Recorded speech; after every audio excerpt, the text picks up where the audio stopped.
गं गणपते नमः।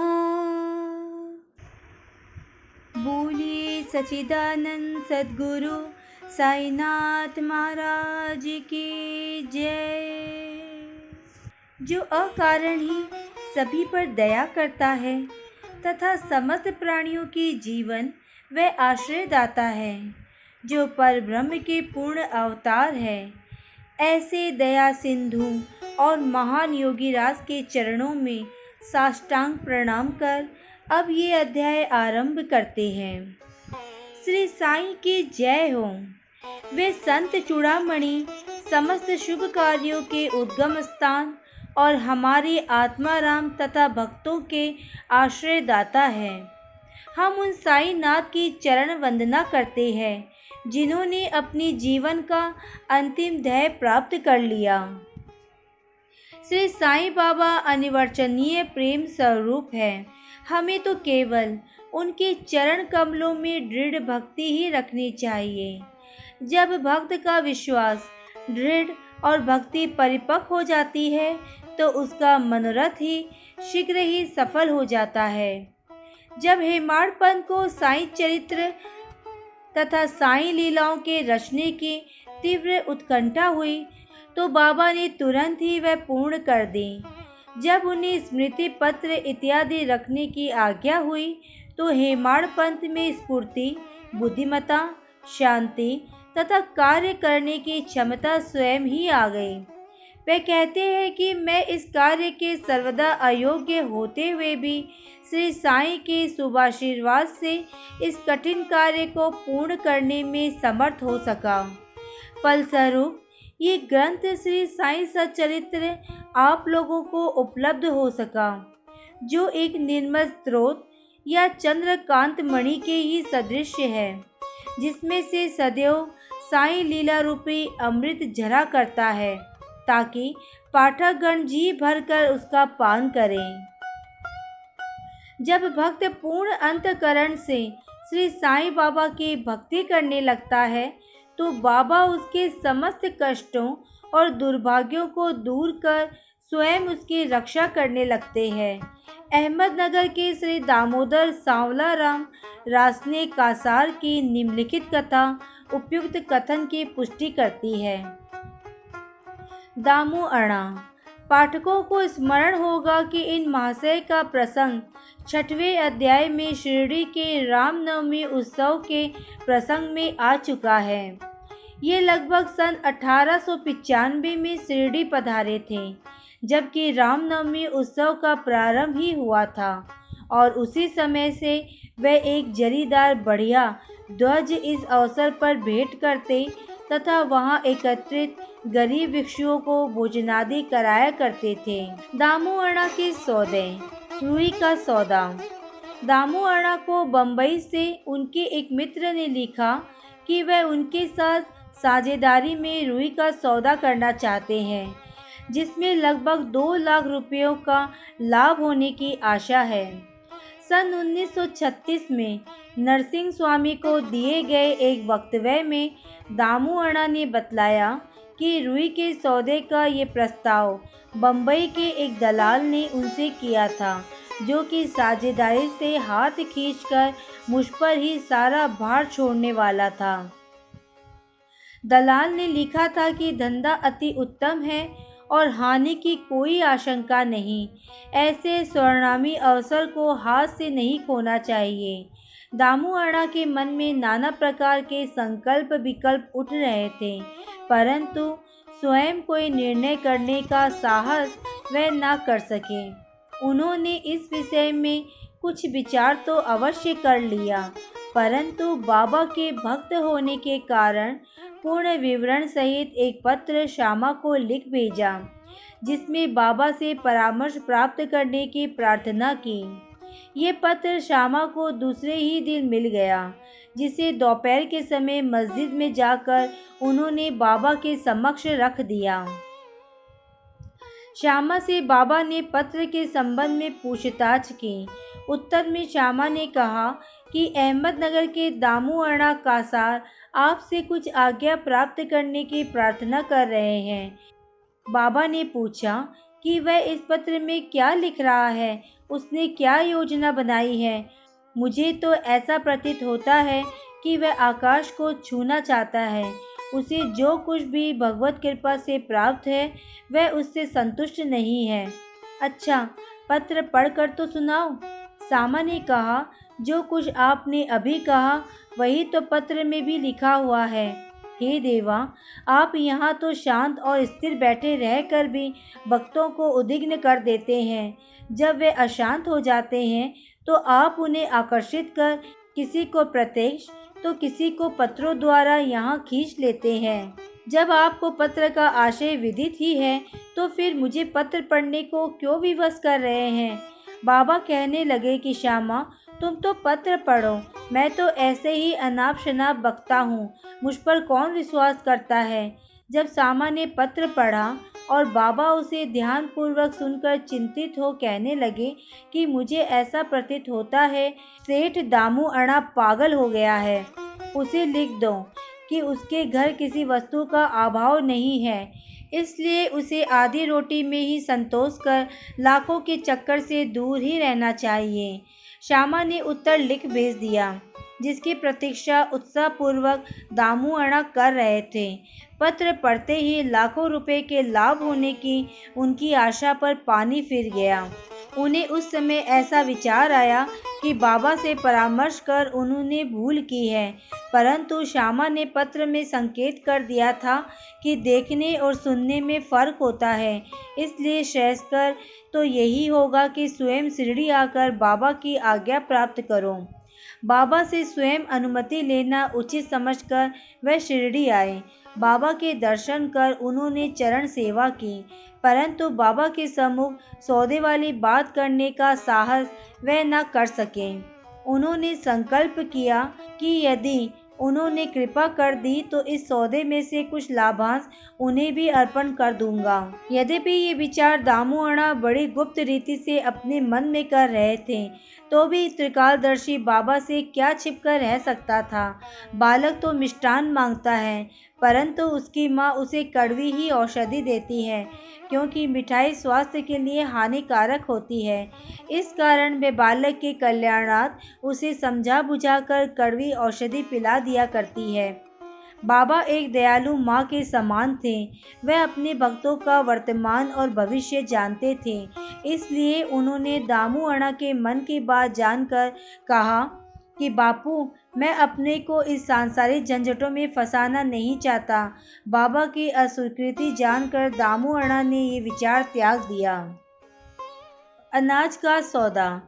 तब उन्होंने अनाज, गेहूं, चावल आदि अन्य वस्तुओं का धंधा आरंभ करने का विचार किया।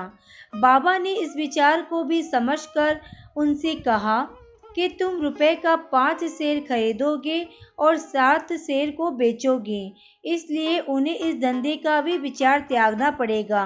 कुछ समय तक तो अनाज का भाव चढ़ता ही गया और ऐसा प्रतीत होने लगा कि संभव है कि बाबा की भविष्यवाणी असत्य निकले, परंतु 2-1 मास के पश्चात ही सब स्थानों में पर्याप्त वृष्टि हुई, जिसके फलस्वरूप भाव अचानक ही गिर गए।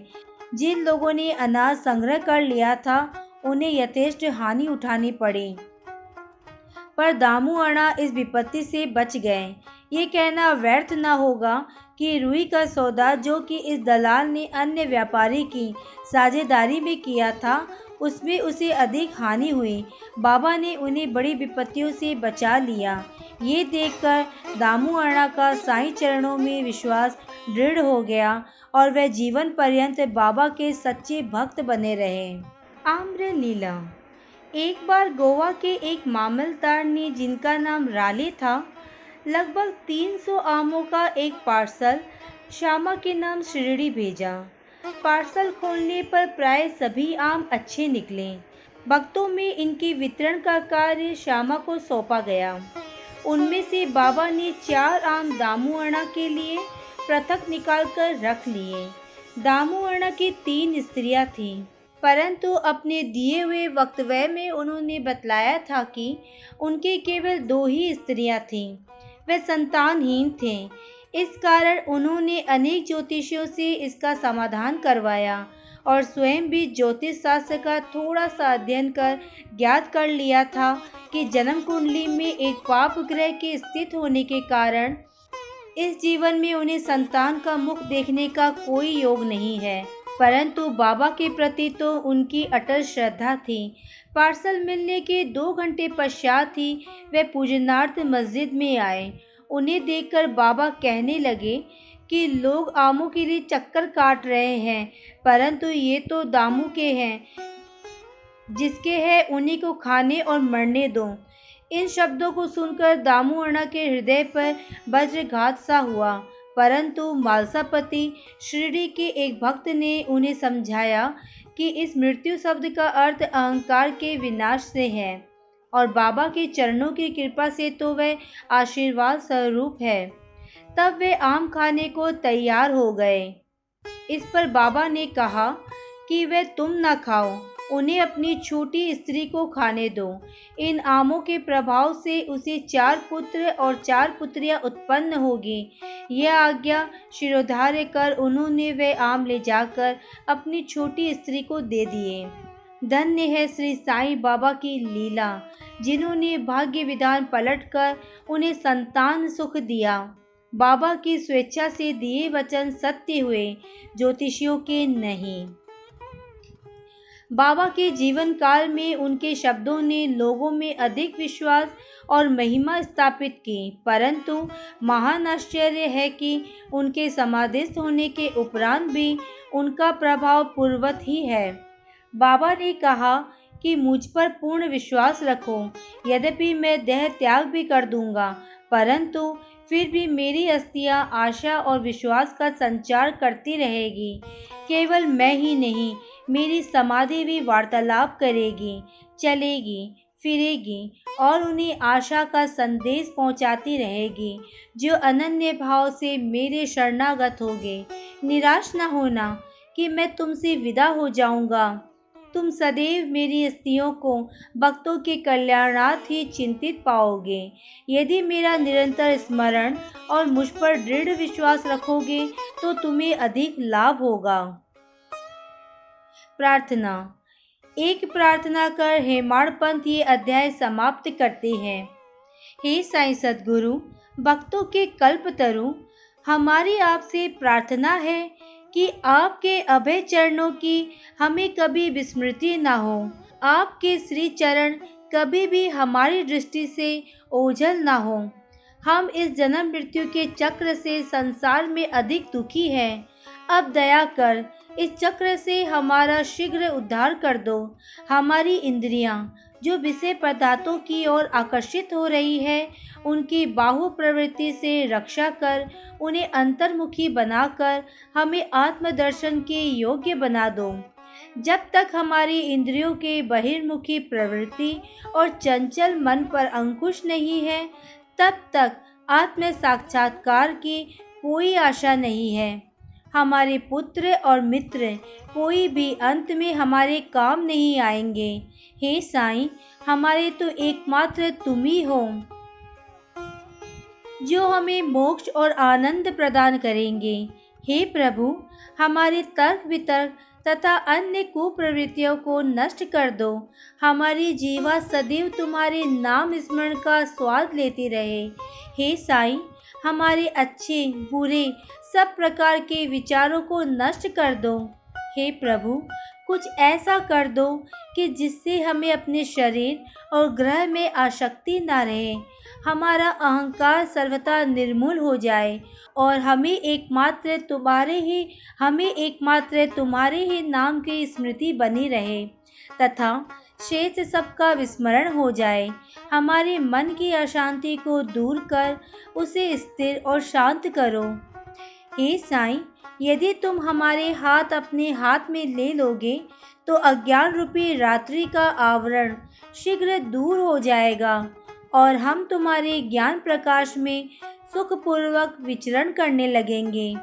ये जो तुम्हारा लीलामृत पान करने का सौभाग्य हमें प्राप्त हुआ तथा जिसने हमें अखंड निद्रा से जागृत कर दिया है, ये तुम्हारी ही कृपा है और हमारे गत जन्मों के शुभ कर्मों का ही फल है। विशेष इस संबंध में श्री दामू अणा के उपरोक्त कथन को उद्धृत किया जाता है, जो ध्यान देने योग्य है। एक समय जब मैं अन्य लोगों सहित बाबा के श्री चरणों के समीप बैठा था, तो मेरे मन में 2 प्रश्न उठे। उन्होंने उनका उत्तर इस प्रकार दिया: जो जन समुदाय श्री साईं के दर्शनार्थ शिरडी आता है, क्या उन सभी को लाभ पहुंचता है? इसका उन्होंने उत्तर दिया कि बोर लगे आम वृक्ष की ओर देखो। यदि सभी बोर फल बन जाए तो आमों की गणना भी ना हो सकेगी। परंतु क्या ऐसा होता है? बहुत से बोर झड़ कर गिर जाते हैं। कुछ फले और बड़े भी तो आंधी के झकोरों से गिरकर नष्ट हो जाते हैं और उनमें से कुछ थोड़े ही शेष रह जाते हैं। दूसरा प्रश्न मेरे स्वयं के विषय में था। यदि बाबा ने निर्वाण लाभ कर लिया तो मैं बिल्कुल ही निराश्रित हो जाऊंगा, तब मेरा क्या होगा? इसका बाबा ने उत्तर दिया कि जब और जहाँ भी तुम मेरा स्मरण करोगे, मैं तुम्हारे साथ ही रहूँगा। इन वचनों को उन्होंने सन 1918 के पूर्व भी निभाया है और सन 1918 के पश्चात आज भी निभा रहे हैं। वे अभी भी मेरे ही साथ रहकर मेरा पथ प्रदर्शन कर रहे हैं। ये घटना लगभग सन 1910 और 11 की है। उस समय मेरा भाई मुझसे पृथक हुआ और मेरी बहन की मृत्यु हो गई। मेरे घर में चोरी हुई और पुलिस जांच पड़ताल कर रही थी। इन सब घटनाओं ने मुझे पागल सा बना दिया था। मेरी बहन का स्वर्गवास होने के कारण मेरे दुख का पारावार न रहा और जब मैं बाबा की शरण गया तो उन्होंने अपने मधुर उपदेशों से मुझे सांत्वना देकर अप्पा कुलकर्णी के घर पूरन पोली खिलाई तथा मेरे मस्तक पर चंदन लगाया। जब मेरे घर चोरी हुई और मेरे ही एक 30 वर्षीय मित्र ने मेरी स्त्री के गहनों का संदूक, जिसमें मंगलसूत्र और नथ आदि थे, चुरा लिए, तब मैंने बाबा के चित्र के समक्ष रुदन किया और उसके दूसरे ही दिन वह व्यक्ति स्वयं गहनों का संदूक मुझे लौटाकर क्षमा याचना करने लगा। श्री सद्गुरु साईनाथ प्रणवस्तु शुभम भवतु। ओम श्री साईनाथाय नमः।